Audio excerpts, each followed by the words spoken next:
बारामती लोकसभेच्या निवडणुकीमध्ये ज्या दिवशी सुनेत्रा पवारांची उमेदवारी घोषित झाली त्या दिवशी या निवडणुकीची ट्विस्ट किंवा रंगत आणखी बहारदार झाली। जिंकणार कोण, कोणाचा प्रचार काय चालू आहे, ह्या सगळ्या गोष्टी चालू असताना दोन तीन महत्वाची वाक्य सोशल मीडियावरती ट्रेंड होऊ लागली। आयत्या पिठावरती रेघोट्या, अर्थात राष्ट्रवादीच्या शरद पवार गटाच्या कार्यकर्त्यांनी आरोप केला की सुनेत्रा पवार या आयत्या पिठावरती रेघोट्या मारतायत। त्यामुळं या विषयाला धरून मी आज हा रिपोर्ट करायचं ठरवलाय। आयत्या पिठावरती रेघोट्या कोणी मारल्या, सुप्रिया सुळे की सुनेत्रा पवार? त्या अगोदर तुम्ही आयत्या पिठावरती रेघोट्या म्हणजे काय हे पहिलं समजून घ्या। कोणतंही काम न करता एखाद्या मोठ्या कुटुंबामध्ये जन्माला आल्यानंतर सत्ता, संपत्ती, ऐश्वर्य सर्व काही आपोआप मिळतं किंवा वडिलांची कोणाच्याही पुण्याईनं ज्या काही गोष्टी आपल्याला मिळतात त्याला म्हणतात आयत्या पिठावरती रेघोट्या। आता हा व्हिडिओ इंटरेस्टिंग होणारच आहे, फक्त तुम्हाला विनंती एक आहे की व्हिडिओ संपूर्ण पाहिल्याशिवाय कमेंट करायची घाई करू नका। तर पाहूयात आयत्या पिठावरती रेघोट्या कोणी मारल्या, सुप्रिया सुळे की सुनेत्रा पवार? आयत्या पिठावरती रेघोट्या कोणी वाढल्या हे जर तुम्हाला जाणून घ्यायचं असेल तर पहिल्यांदा तुम्हाला सुप्रिया सुळे आणि सुनेत्रा पवार यांच्याबद्दल जाणून घ्यायला हवे। अजित पवार यांचं लग्न झालं 1980 साली, म्हणजेच सुनेत्रा पवार ह्या बारामतीमध्ये आल्या त्या 1980 साली। सुप्रिया सुळेंचा जन्मसाल आहे 1969, म्हणजे ज्यावेळेस अजित पवारांचं लग्न झालं त्यावेळेस सुप्रिया सुळे ह्या फक्त 11 वर्षांच्या होत्या। आणि मग तिथून सुरुवात झाली दोघींच्याही प्रवासाची कहाणी। सुप्रिया सुळे ह्या शाळेच्या निमित्तानं, महाविद्यालयीन शिक्षणाच्या निमित्तानं नेहमीच पुणे आणि मुंबई सारख्या शहरांमध्ये राहिल्या। दुसरीकडं सुनेत्रा पवार ह्या 1980 साली आल्या तेव्हा अजित पवार कुठल्याही राजकारणात नव्हते। अजित पवार राजकारणात आले ते 1990च्या दशकामध्ये। 1990च्या दशकामध्ये ज्यावेळेस अजित पवार राजकारणात आले त्यावेळेस सुनेत्रा पवार देखील सामाजिक कार्यामध्ये सक्रिय नव्हत्या, परंतु दुसऱ्या बाजूला सुप्रिया सुळे देखील बारामतीशी त्यांची कनेक्टिव्हिटी कुठंच नव्हती। सुप्रिया सुळे महाविद्यालयीन शिक्षणाच्या निमित्तानं परदेशात होत्या, तर लग्न झाल्यानंतर सुद्धा Supriya Sule America, Singapore, Georgia अशा ठिकाणी परदेशातच राहिलेल्या। सुप्रिया सुळेंची मुलगी रेवती सुळे हिचा जन्म आहे 1998चा आणि सुनेत्रा पवारांनी सामाजिक कार्याची सुरुवात केली 2000 साली। 2000 साली स्वर्गीय RR पाटील यांनी ज्यावेळेस ग्राम विकास खात्याच्या मार्फत संत गाडगेबाबा अभियान सुरू केलं, स्वच्छता अभियान सुरू केलं, निर्मल ग्राम अभियान सुरू केलं, त्यावेळेस सन 2000 साली सुनेत्रा पवार यांनी स्वतःच्या हातात खराटा घेऊन काटेवाडी हे त्यांचं गाव स्वच्छ करायला घेतलं आणि हागणदारी मुक्त गाव करायचा संकल्प सुनेत्रा पवारांनी बांधला। सन 2000 साली सुनेत्रा पवार ह्या सामाजिक जीवनामध्ये सक्रिय झाल्या। त्याच वेळेस सुप्रिया सुळे यांची 1.25 वर्षाची लेक म्हणजे रेवती सुळे, जिचा जन्म 1998चा आहे, त्या 1.25 वर्षाच्या मुलीला घेऊन सुप्रिया सुळे अजून घराबाहेर पडलेल्या नव्हत्या। एकंदरीतच काय, जेव्हापासून सुप्रिया सुळे सामाजिक जीवनात आल्या, सामाजिक राजकारणात आल्या, त्यावेळेस थेट त्यांना खासदारकीचं बक्षीस मिळालं। सन 2006 साली सुप्रिया सुळे यांना थेट राज्यसभेवरती खासदार म्हणून घेण्यात आलं। त्याच वेळेस 2000 सालापासून 2006 सालापर्यंत सुनेत्रा पवार यांनी गावचा कायापालट केला आणि 2006 साली त्यांनी काटेवाडी गावाला पहिलं निर्मल ग्रामचं बक्षीस मिळवून दिलं। संत गाडगेबाबा अभियानाच्या माध्यमातून सुनेत्रा पवारांनी काटेवाडीसाठी केलेलं काम हे महाराष्ट्रात चर्चेलं गेलं। त्याच्यानंतर सुनेत्रा पवार आणि सुप्रिया सुळे ज्यावेळेस खासदार झाल्या त्यावेळेस महाराष्ट्राला ओळखीच्या झाल्या, देशाला ओळखीच्या झाल्या। 2006 साली ज्यावेळेस सुप्रिया सुळे या राज्यसभेवरती गेल्या त्यावेळेसच बहुतांश लोकांना सुप्रिया सुळेंची ओळख निर्माण झाली। तोपर्यंत त्यांच्या आधी सुनेत्रा पवार यांनी सामाजिक जीवनामध्ये काम सुरू केलेलं होतं। त्यामुळं सुरुवात सामाजिक कामाची कोणी केली हा प्रश्न इथं नेमकाच निर्माण होतो।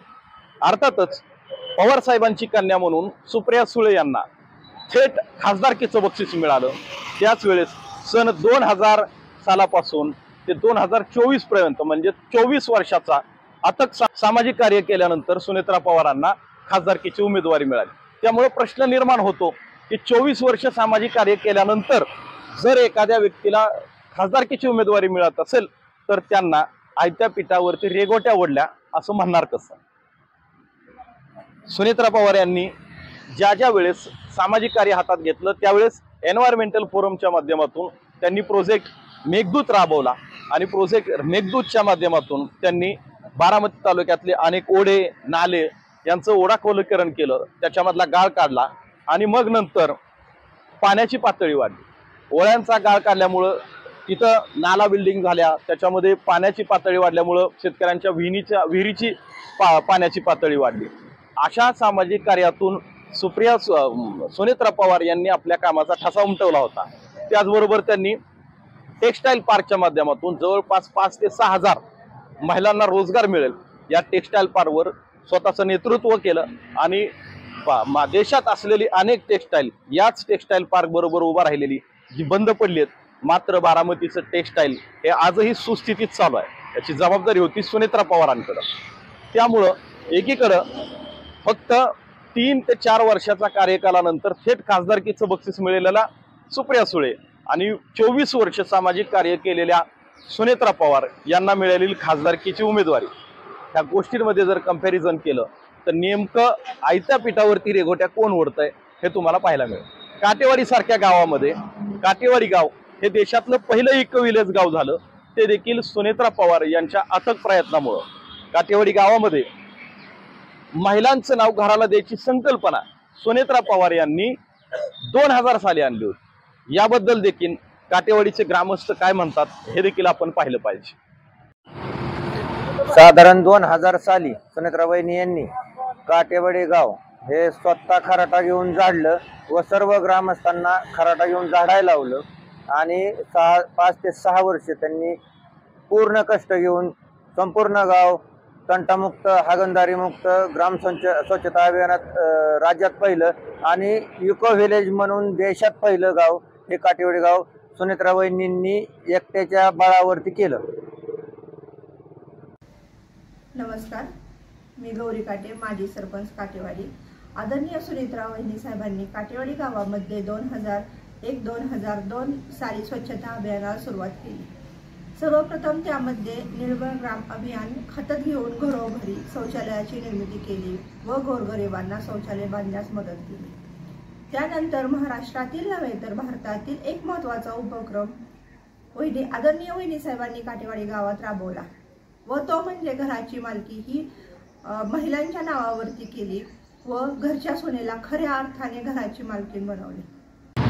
काटेवाडी गावामध्ये काम उभा केल्याच्या नंतर सुनेत्रा पवारांनी विशेष लक्ष दिलं होतं ते पाणी प्रदूषणावर. पाणी प्रदूषण किंवा प्रदूषणावरती देखील सुनेत्रा पवारांनी फार मोठं काम केलेलं आपल्याला बारामती शहरामध्ये पाहायला मिळतं. विविध पाण्याच्या बाबतीत होणारी जी प्रदूषण आहेत त्याच्यावरती जनजागरण करणे, त्याच्यामध्ये शालेय विद्यार्थ्यांमध्ये जनजागृती करणे, अशा अनेक गोष्टी या प्रदूषणाच्या बाबतीत ज्या ज्या काही गोष्टी कराव्या लागतील याच्यावरती सुनेत्रा पवार यांनी नेहमीच फोकस केला. सगळ्यात महत्त्वाचं काय की सुनेत्रा पवार ज्या वेळेस अजित पवार बारामतीला उपलब्ध नसतात त्यावेळेस सुनेत्रा पवार यांनी अजित पवारांची जागा भरून काढण्याचा प्रयत्न केला. बारामतीतल्या अनेक दिग्गज लोकांना बरोबर घेऊन त्यांनी ही मोहीम राबवली. एन्व्हायरमेंटल फोरमच्या माध्यमातून लोकांना सामाजिक कार्याची गोडी लावण्याचंही काम सुनेत्रा पवार यांनी केलं होतं. तर दुसरीकडं मी पुन्हा तेच सांगतोय की सन 2000 साली सुप्रिया सुळे यांची कन्या रेवती सुळे ही मात्र 6 वर्षाची होती. अर्थात ज्यावेळेस रेवती पहिलीत गेली त्यावेळेस सुप्रिया सुळेंना थेट खासदारकीचं बक्षीस मिळालेलं होतं. अर्थात हा रिपोर्ट बऱ्याच लोकांना टोचणारा असू शकतो, परंतु वास्तव हे आहे 2000 सालापासून 2024 सालापर्यंत बारामतीत राबणाऱ्या, काटेवाडीसाठी राबणाऱ्या आणि स्वतःच्या जीवावरती आपलं स्वतःचं अस्तित्व निर्माण करणाऱ्या सुनेत्रा पवार, अर्थात शरद पवारांनी एका वाक्यात सांगितलं होतं की त्या बाहेरून आलेल्या आहेत, परंतु त्यांनी स्वतःचं अस्तित्व निर्माण केलं. त्यामुळेच आज बारामतीमध्ये सुनेत्रा पवारांचा प्रभाव दिसून येतो. तुम्हाला हा रिपोर्ट कसा वाटला, या व्हिडिओबद्दल तुम्हाला काय वाटतं याबद्दल तुम्ही नक्की कमेंट करा. हा व्हिडिओ लाईक करा, शेअर करा आणि हो सगळ्यात महत्त्वाचं आपलं यूट्यूब चॅनल सबस्क्राईब करावा. धन्यवाद.